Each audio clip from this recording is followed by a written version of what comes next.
And if you was to walk through the bedrooms now, you'd see the ragged, mouldy bedclothes a-heaving and a-heaving like seas. And a-heaving with what? He says. Why, with the rats under 'em. But was it with the rats? I ask because in another case it was not. I cannot put a date to the story, but I was young when I heard it, and the teller was old. It is an ill-proportioned tale, but that is my fault, not his. It happened in Suffolk, near the coast, in a place where the road makes a sudden dip and then a sudden rise. As you go northward, at the top of that rise, stands a house on the left of the road. It is a tall, red brick house, narrow for its height. Perhaps it was built about 1770. The top of the front has a low triangular pediment with a round window in the centre. Behind it are stables and offices, and such garden as it has is behind them. Scraggy Scotch firs are near it. An expanse of gorse-covered land stretches away from it. It commands a view of the distant sea from the upper windows of the front. A sign on a post stands before the door, or did so stand, for though it was an inn of repute once, I believe it is so no longer.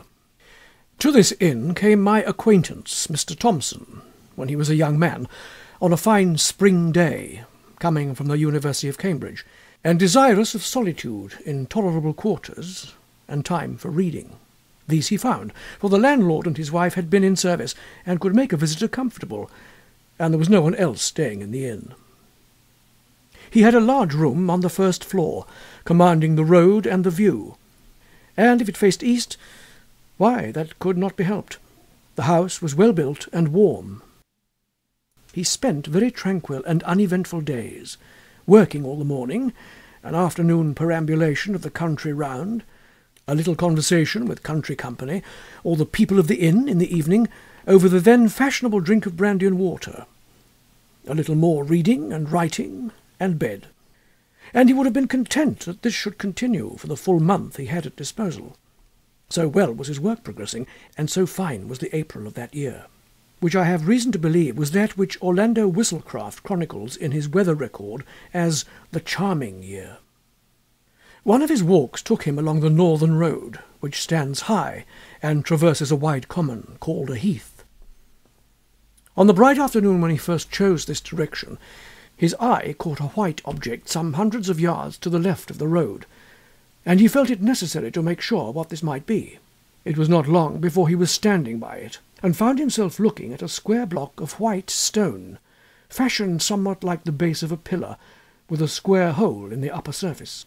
Just such another you may see at this day on Thetford Heath. After taking stock of it, he contemplated for a few minutes the view, which offered a church tower or two, some red roofs of cottages and windows winking in the sun, and the expanse of sea also, with an occasional wink and gleam upon it, and so pursued his way. In the desultory evening talk in the bar, he asked why the white stone was there on the common.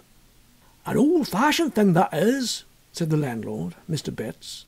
"We was none of us alive when that was put there." "That's right," said another. "It stands pretty high," said Mr. Thompson. "I dare say a sea mark was on it some time back." "Ah, yes," Mr. Betts agreed. "I have heard they could see it from the boats, but whatever there was, it's fell to bits this long time." "Good job, too," said a third. "'Twarn't a lucky mark by what the old men used to say.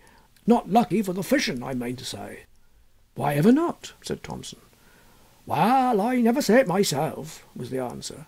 "But they had some funny ideas, what I mean, peculiar, them old chaps, and I shouldn't wonder but what they made away with it theirselves." It was impossible to get anything clearer than this. The company, never very voluble, fell silent.